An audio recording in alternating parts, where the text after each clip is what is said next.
It's my honor to be able to introduce our final keynote. And as we all know, no issue happens in a vacuum. Climate change is intertwined with the roles of women and girls, with poverty, food insecurity, water, and so many other issues that we care deeply about.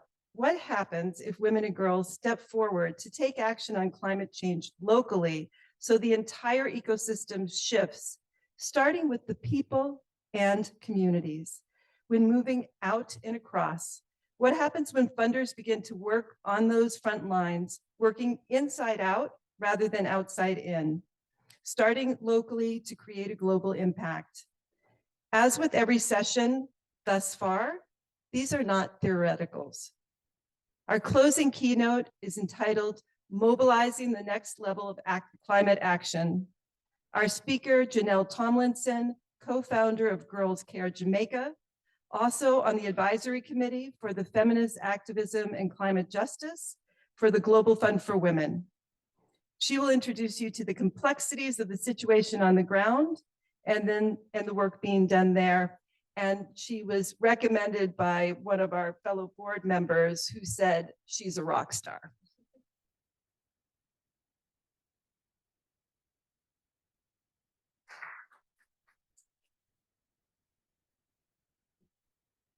Ladies and gentlemen, funders, friends, good afternoon. We came, we saw, we learned from each other, and we networked. And now I had the amazing opportunity to be a part of this year's closing plenary. And I'd just like to use this opportunity to thank both Maggie and Ina for having taken the recommendation to have me here today. And so for those persons who I have yet to be introduced to, my name is Jhannel Tomlinson, and I'm a young scholar activist from the Caribbean, specifically Jamaica. And I know often when one hears about the Caribbean, there's often this automatic association with sun, sea, and sand. And while these traits do in fact describe my island home, there are also the characteristics that are put forward as part of our tourism product. The real Jamaica, through the eyes of many citizens, have been plagued by socioeconomic challenges, poverty, environmental degradation in the name of development, and varying injustices. And I think this idea of narratives reiterates our earlier session that was done by Noki, looking at what different places are perceived as being versus what the actual reality is. And so for me, when I think about my region in which I live, our colonial past has helped to pave the way for capitalism. And when intertwined with the existing challenges associated with climate variability and change, we recognize the true vulnerability of Caribbean nations and how difficult it has been to actually foster real growth.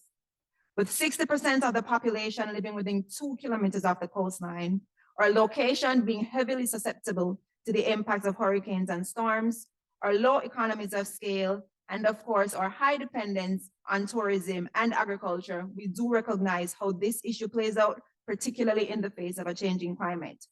And if we delve deeper into these issues and challenges, we further recognize how these play out across gender, with women often being those who are impacted first by even the slightest changes. Imagine with me a society where over 50% of its households are headed by single parent women. In this same society, more than 70% of households below the poverty line are also female headed. This is an increasing concern as women tend to have higher levels of unemployment, lower income, and more responsibility to deal with household challenges during crises. They also have less access to collateral, particularly making it difficult for them to be able to have fiscal resources in the time of need. In the face of a changing climate, all these issues and challenges are amplified, and of course, women and girls are often, again, some of those who are most impacted. And so as a result, in response to these challenges, in response to these issues, we have created a community of care for the climate, GirlsCARE. And it has been designed by women, for women, and with women, providing a space for learning, engagement, sisterhood, individual and collective behavior around climate change. And so this community is also intended as an avenue for helping to create the next cadre of young women climate champions. It was intended as a safe space for women to share their experiences, but also stories of resilience, where in the Caribbean we say, each one teach one and each one can reach one. And to date, we have been able to work in over 10 Caribbean countries. We've worked with over 80 women. We started in the midst of the pandemic, recognizing the need for increased work with women around climate action. And of course, we have seen how in response to the initiatives and programs that we have launched, we've been able to provide opportunities for young women to start their own initiatives and campaigns around climate. And so later you'll be able to hear more about our work and the growing impact across the region. And now that I've provided a bit more context to why this work is important, I'll transition into the second segment of our discussion, which will be facilitated by the amazing Nasra, who will also provide the opportunity for me to share more on our work.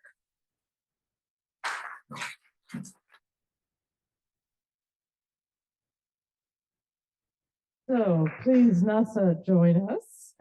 Those of you who know Nasra knows she has incredible experience. She has worked with Oxfam, with governments, with Giving Tuesday, with Co-Impact, and is bringing this to this conversation today. So thank you, Nasra, for joining us. Thank you, Ina. Everyone hear me okay? First of all, amazing job. I'm a nervous presenter, and what you just did there was pretty fabulous. With the clicker, by the way. How many people do clicking and talking and looking at the same time? We don't do that very well, so applause for Jhannel. Thank you to everyone who's joining online. You guys are the dedicated type, you're the committed type, you've stayed. You could have gone home. I don't know if you would have noticed, some of you, but you stayed. So I honestly just want to honor you with a small moment of silence, and I hope you get to look to your right and left and just see when we're committed, we really can do things. This is not an easy thing to do, to stay past, 4 p.m. on a Friday. So a nod of gratitude. And I hope you feel that love, because that's the kind of love that I think we don't pay to each other often enough. We're staying, not because it's the last session, I think it's the first. You shared some pretty amazing stories there and pictures there and the why of your organization. Why focus on girls and women? So we get asked that question so often, Nasra, and my response is always, why not women and girls? When we think about crises, irrespective of what the stimulus is, we recognize that despite always being on the front lines, women are always the first responders, irrespective of what the crisis is. So when we think about the fact that, in the face of a changing climate, we've seen in the case of hurricanes, of floods, of whatever issues and challenges are happening, women are the ones who are mobilizing resources for their communities. They're the ones who are, pulling funds. They're the ones who are asking persons to come out and support. And, it's so interesting for me because, again, they are the ones who are so impacted by these challenges. When we think about period poverty and how women have to prioritize, how they use water in the event of a drought in their household. When we think about gender-based violence, that comes with a lot of, issues and challenges around climate change. When we think about the fact that a lot of the care work in the households also amplified in the face of a crisis and a disaster, I don't know how, single parent households are doing this. I don't know how they're doing it on their own. And then to be able to, set aside the issues and challenges and to be able to say, you know what, our community needs us. We need to bond together to be able to provide support.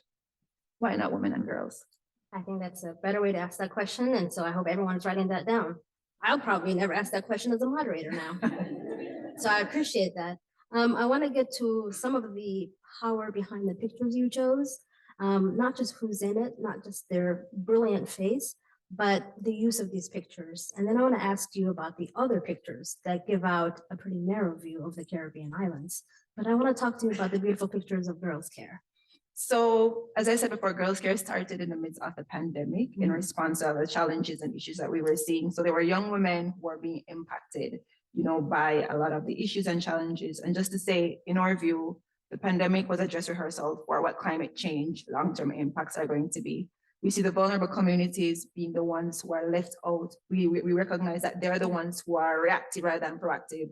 I remember at one point we were out of toilet paper entirely because people were stocking up and, rushing to be able to, accumulate these things. And so when we look at Jamaica and the Caribbean, as as developing nations, we also recognize we were the ones who were left behind in acquiring vaccines. We were the ones who are at the bottom of the list in being able to acquire these much needed resources to be able to supply and, create the necessary conditions that are necessary to sustain, our societies. And so if we use the pandemic as that dress rehearsal, we recognize even greater urgency that is needed for climate related work. And so one of the projects that GirlsCARE has is around photojournalism.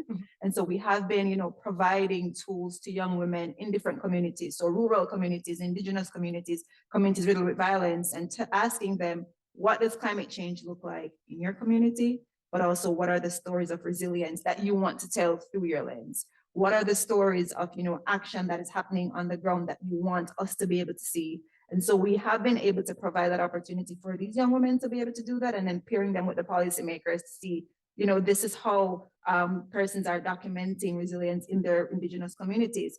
Is this how you are viewing what policy is supposed to be addressing at the end of the day? And so we created that opportunity. We brought them in the room together. There were so many amazing stories. And then in addition to this archivism, as we call it, we're also seeing how we can commodify the photos. So we're giving them the opportunity to host their photos on a platform where they're able to also, have them sold so they get a profit from it. So at the end of the day, it's not just taking photos and sharing stories, but they also have their photos, sold. And so for us, being able to not just see climate change as this very academic thing where it's convoluted, it's greenhouse gas emissions, it's for academics, it's for policymakers. It's also distilling it and making it about bread and butter issues, as we like to say. It's about making the connections with people where they are and connecting it to their lived realities and their livelihoods. How are persons in agriculture being impacted? How are persons, fisher folk being impacted? How are persons in tourism industry, which are all areas that are heavily relied on for our people,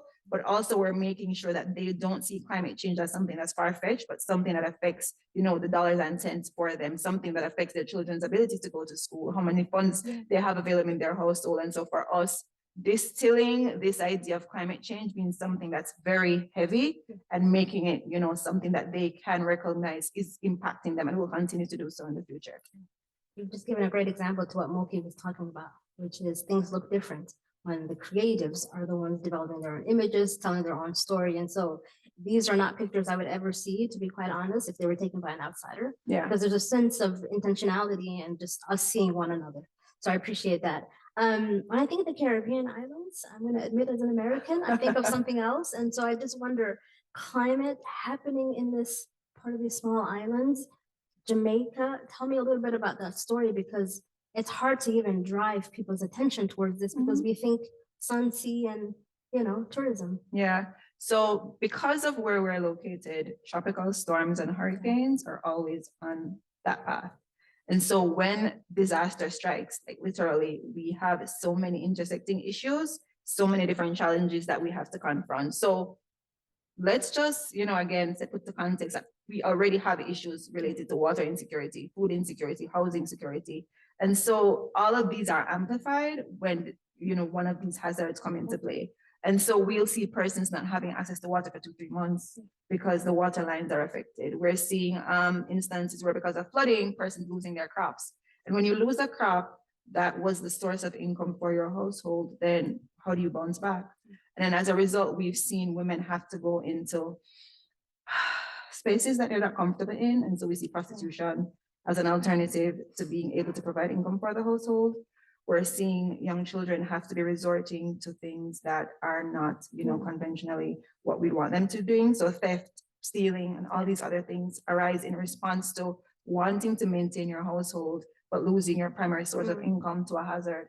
And so when we recognize as well that, the idea of sun, sea, and sand is what is conveyed, again, it's a tourism product. It's what's bringing income in. But again, the lived realities of the people are not necessarily in line with that. And so many of them can't even identify with that sun, sea, and sand that is so often conveyed. They haven't seen it.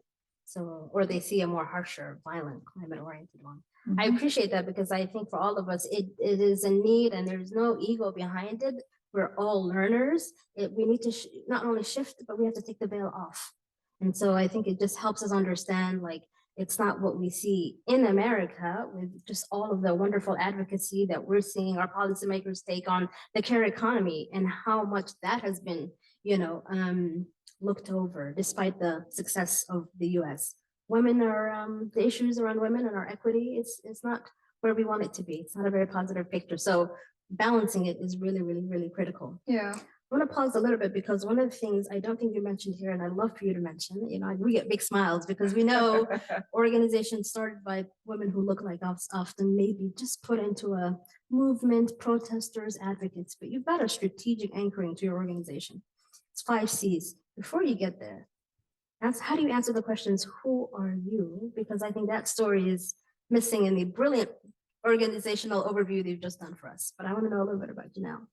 So I grew up in rural Jamaica, where again, agriculture is the mainstay of so many households and livelihoods. And so this issue of climate change for me is not something that I've read about. It's not a YouTube video I've watched. It's not something that I saw on the news. No. It's my lived reality. So I've seen where children haven't been able to go to school because of water related and just income related issues. I know what it's like for issues surrounding period poverty and young women not being able to, cleanse themselves properly because water, this glorified commodity, is lacking. I know what it's like for persons have to be weighing, okay, do we eat today and not tomorrow because of food rationing? And so when I got into this work, it was from a place of, personal interest, a place where I recognize that we have to, provide support to a lot of these communities, to all of these groups. And even though our primary work is with women, we also recognize the importance of other marginalized groups. So the LGBTQIA+ community, Jamaica is such a homophobic space that in the event of a disaster, they have nowhere to go. But who are they having these conversations with? Who is listening to them? No one is. And so we are serving as that bridge, providing space for them to speak to policymakers and decision makers to say, hey, you can't claim that you're supporting people and you're leaving out this group of people who are already being victimized and marginalized. When we look at individuals with special needs, for example, where shelters are being built without any kind of ramps for persons with wheelchairs, we're looking at the fact that policies are not as inclusive as we want them to be. And there's this very one-size-fits-all broad brush approach to adaptation and inclusion. But then we recognize that as we try to bring different people together in the space, we recognize that we're opening up the space for conversations. We're opening up the space for thinking, oh, I didn't think about that. So maybe as we move forward, this is something that needs to be at the forefront of our minds. When we look at indigenous maroon communities, the Rastafarian community, all these people have unique and intrinsic characteristics that make them quite different from everybody else, yet they are not being considered in the kind of policies and the plans that we have been putting forward around climate action. And so for us, it's about creating that space for dialogue, creating that space for conversations. It's not about having them at the end in a consultation to tick a box to say, oh yes, we had conversation with these people. It's about having them involved in the process from the start throughout the finish so that they have their thoughts, experiences, stories incorporated so that decisions are not made for them without them. Yeah. Well, you started that. I know you use we a lot. I know you use us a lot, but you started that, Jhannel Thomas, like you own that story. I don't want to say anything around your age, but if you feel comfortable, we don't have a lot of youth-led founders organizations or youth-led founded organizations. So I just want to appreciate and give you your flowers right now, even though we just met 2 days. I hope you take it, absolutely. Virtual flowers, and I hope we can practice that because I think a lot of founding is done by people the issues have different organizations, different feelings, different times. So for you to have done that alongside many amazing things, it's just a great recognition, and it belongs in the bucket of Jhannel. It's got your name and your legacy right on it. You created the anchoring of the 5 C's. I love, as that is part of your cadence of your leadership, for you to touch a little bit about what are the 5 C's and why are they so important as the North Star values and anchors for an organization as young as yours? So as part of our leadership, we have, as you said, stayed true to what we call the 5C approach. And it's around collaboration, communication, cohesion, care, and community. And I think those 5 C's are very critical for us as we seek to move forward from the pandemic and recognize the importance of each of them. And so I'll touch briefly on what each of these C's mean for us. And so for us, collaboration is one of the most critical things that we can do. Whenever we think about the work that is being done working in silos is not the most effective approach to being able to amplify, change and do a lot of the work that we want to do. And so when we look at it as well, every time I think about it, this Ubuntu proverb comes to mind: if you want to go fast, go alone. But if you want to go far, you go together. Say And so that one that's more the- time for everyone in the back. Okay. If you want to go far, go alone. But if you want to go fast, go together. I think I said that wrong, but don't worry about it. We got it though. So We got yeah, so it's about how we utilize, individual strengths Yeah. to be able to amplify our work. And so for us, there are a lot of us who are very good at mobilizing efforts on the ground. There are some of us who are a little bit more familiar with the proposal writing space. And so for us, it's about pooling our resources and working together to create change. And so for us, it's important that our values are aligned. It's important that all of us recognize the importance of inclusion in our work.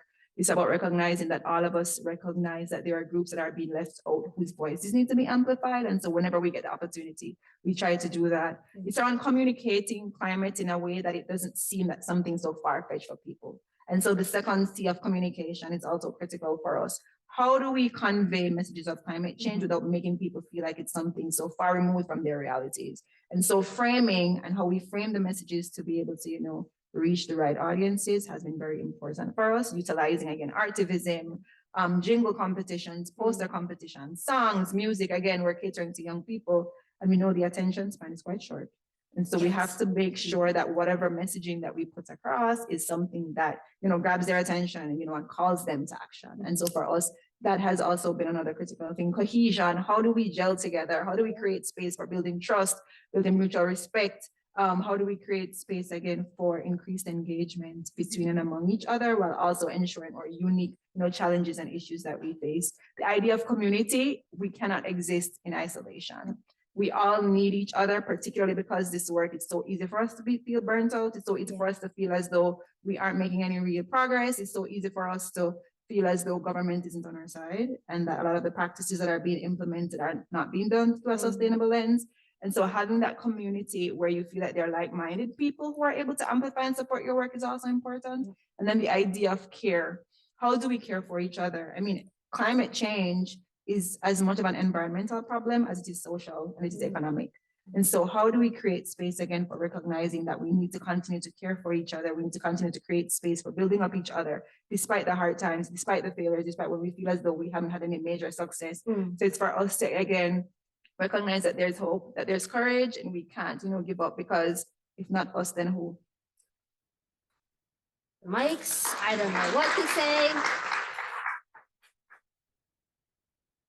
I love that anchoring. I don't know if it's for sale, but we just shared it with the world. I hope people can replicate around it. It's not just the ease and simplicity of it. It's the fact that every one of those C's I can see in your orientation and who you are. So I appreciate that. We've got donors in the room. We've got practitioners. We've got allies. We've got community. Not all of them are the same. I'm sure in the few years that your amazing organization has been thriving and will continue to thrive even more, there's probably a few that have won you over, Jhannel. And we don't have names, but if you want to, go ahead. But what does the right, beautiful partnership look like? What does it have? How does it make you as a CEO and your organization do the thing that you do best without disruption?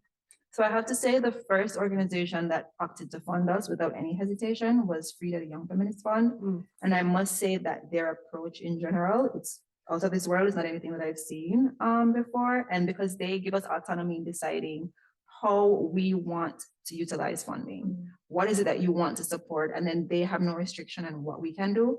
And I think one of the important things about that is that they recognize that climate work is heavy work. And so they have also different allocations that we can tap into for different things. So they have rapid response grants, for example, that you can access very quickly to be able to support your communities. They have grants for care and self-care. And so if it is that your organization decides that you want to have a retreat for, helping to recover and recuperate after a very heavy event, there are those funds that we can tap into. They have funds around being able to provide support, whether it's hardware and software type things. And so I think that they, in recognizing the different needs of different organizations and in having these different pools of funds that you can tap into for that, has been quite useful for us. And also how easy it is to apply for the grants. It's really one page. You fill out what you want to One do. It's literally one page, No maybe half, attachments? half depending on how you print it. I love And it. so, The font here is gonna be for critical. sure. Mhm. And so for us, how they, recognize the importance of this work and how quickly we need to be able to get these funds to respond Mhm. is something that I have great appreciation for. We've actually received at least 3 different grants from Frida to support our mentorship program. And so all the funds that have been put towards our mentorship have been from the Frida Feminist Fund. And I'm so excited that we continue to work with them over time. The Global Fund for Women has now come into the Caribbean and they're utilizing what they call a movement-led approach to grants and the provision of grants.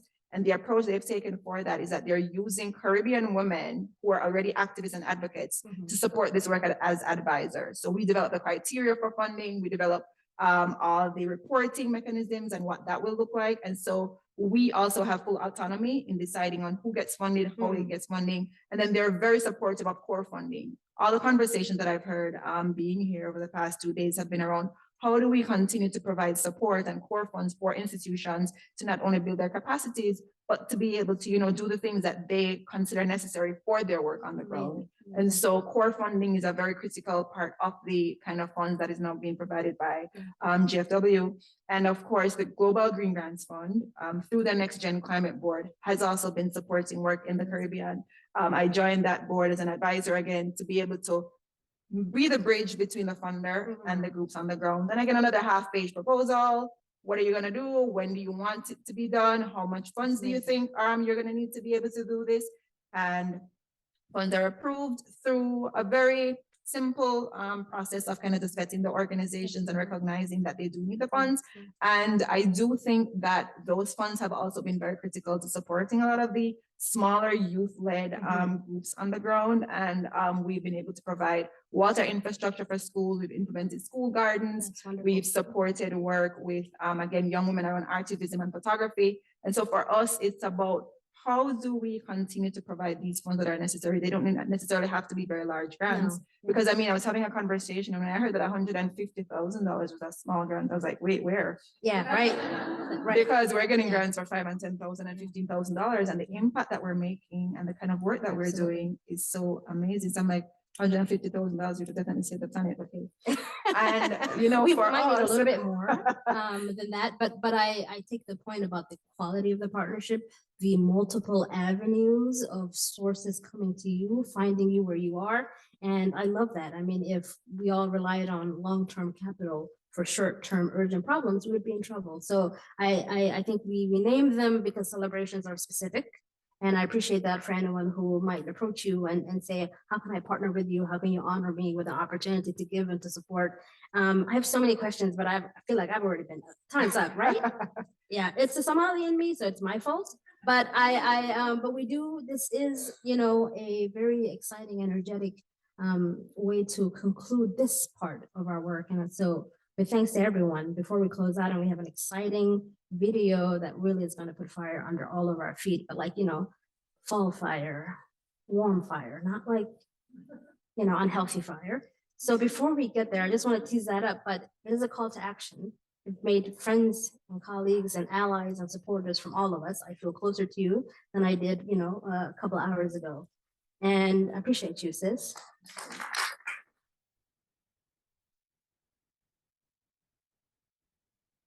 So to the young girls, young boys, young climate activists, young climate strategists, everyone behind you, any message you have for them, but also for the wider audience of community and people who are going to be in partnership with you, inshallah. What do you have? How do we take the last few days? How do we get to action? So I think to the funders in the room and the persons who have that power, I'm happy to see that need in 2024, their giving circles are going to be around, issues surrounding women and girls, and of course, community-based initiatives. But I'm also a little bit concerned that less than 3% of global philanthropic funds are going to the climate work. And so I think there needs to be a little bit more urgency in how we think about climate, because all the different issues that are so dear to you and to your heart, climate change has the potential to uproot all of the progress that has been made, whether it's around education, health, whether it's around rights, all these different issues are going to be amplified in the face of a changing climate. And so for me, it's about how do you recognize the intersection between these things that you're so passionate about in climate and contribute more to, climate work on the ground in different communities and in different spaces. It's again about collaborating. So again, working in silos, existing in silos is not the way to go. So how do you collaborate and, bring your different resources, lessons together to be able to amplify work? It's about decolonizing a lot of the existing mechanisms. It's about recognizing that people can't sit around and wait 6 months for the approval of a grant, particularly in the face of a crisis. And so how do we make access to these funds a little bit more easier for persons so that they don't feel burnt out by the time they're finished with an application? It's weird if the application process is burning people out, but not the issues. So Yeah. let's just call that what it is. But Yeah. I hope we can make a promise together. It's not just the funding, but I hope we could all be a voice for championing GirlsCARE. So please, just within your own heart, within yourselves, just let's hopefully come back next year bigger than 3% collectively for all of us, but for sure, doing better than what we have been doing in the past. So thank you so much, Jhannel. A round of applause for Jhannel. Woo-hoo.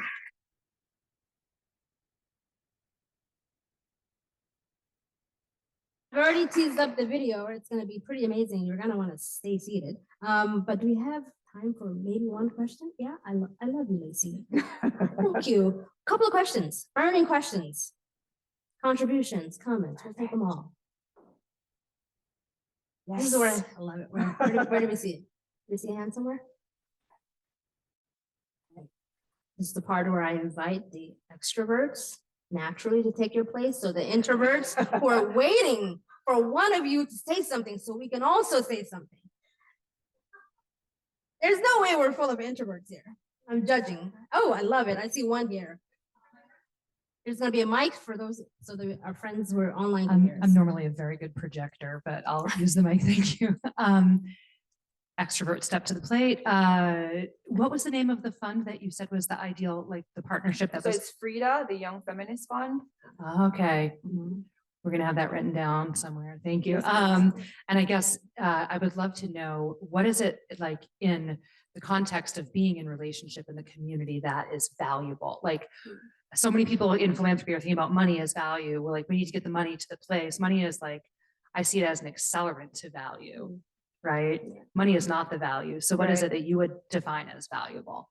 So I think what's valuable is when communities are able to recognize what the challenges are and be able to create, solutions that are oriented to their unique experiences without feeling as though something is being imposed onto them.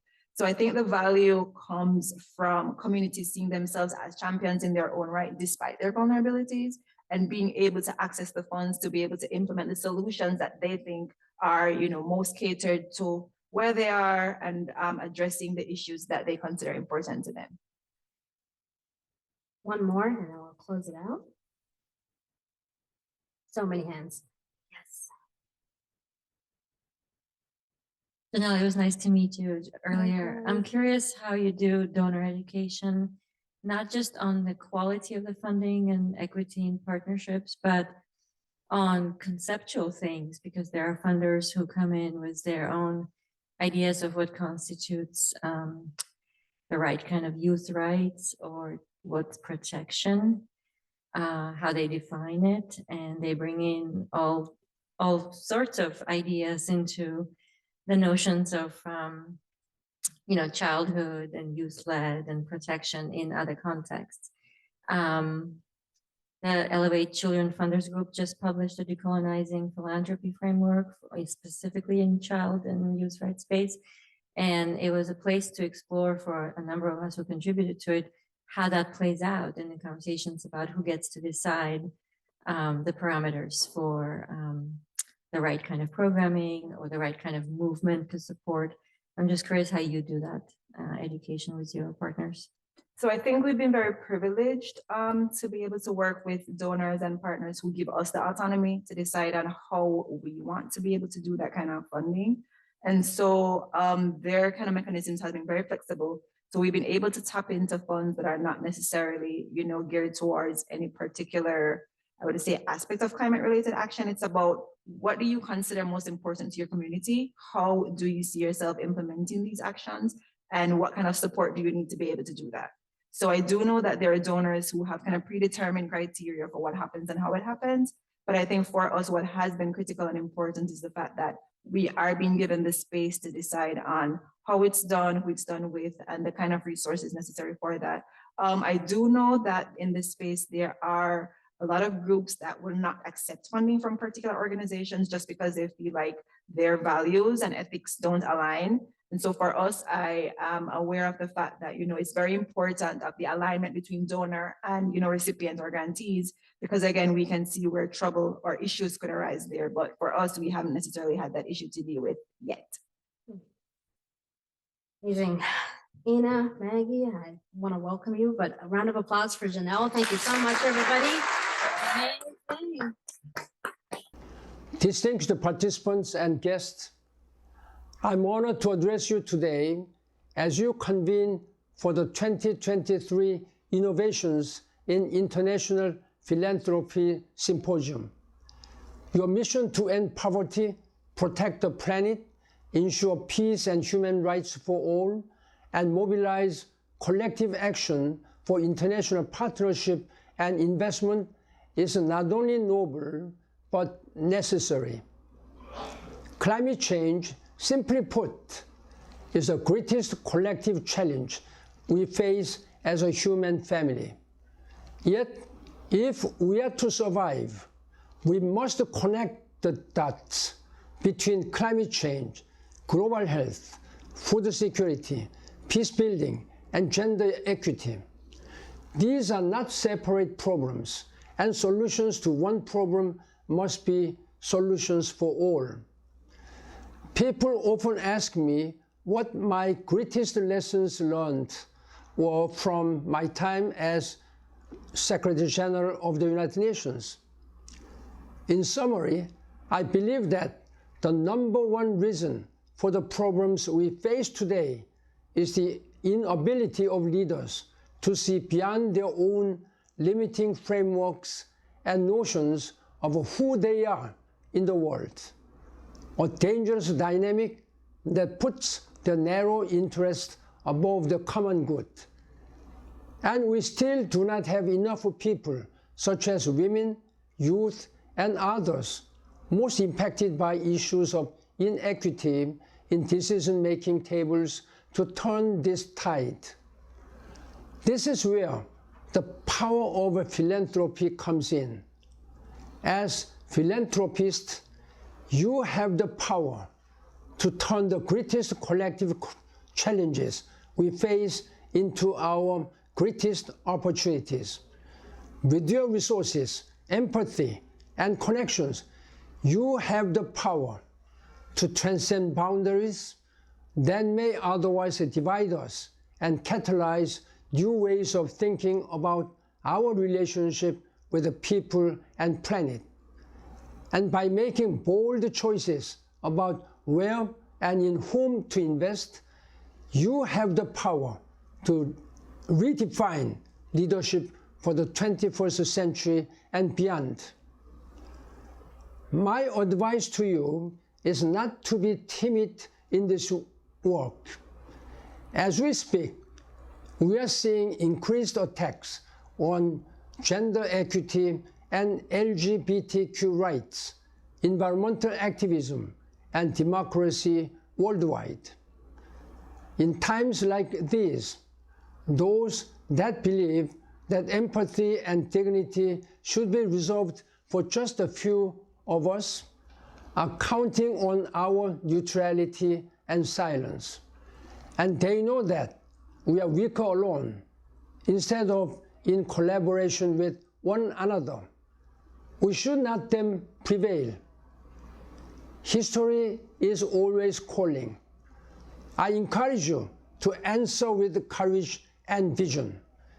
And as you leave the conference today, I call upon you to ask yourself where courage lies within you that goes untapped and unleashed. I wish you all the best and thank you for your leadership in creating a world that leaves no one behind. Thank you.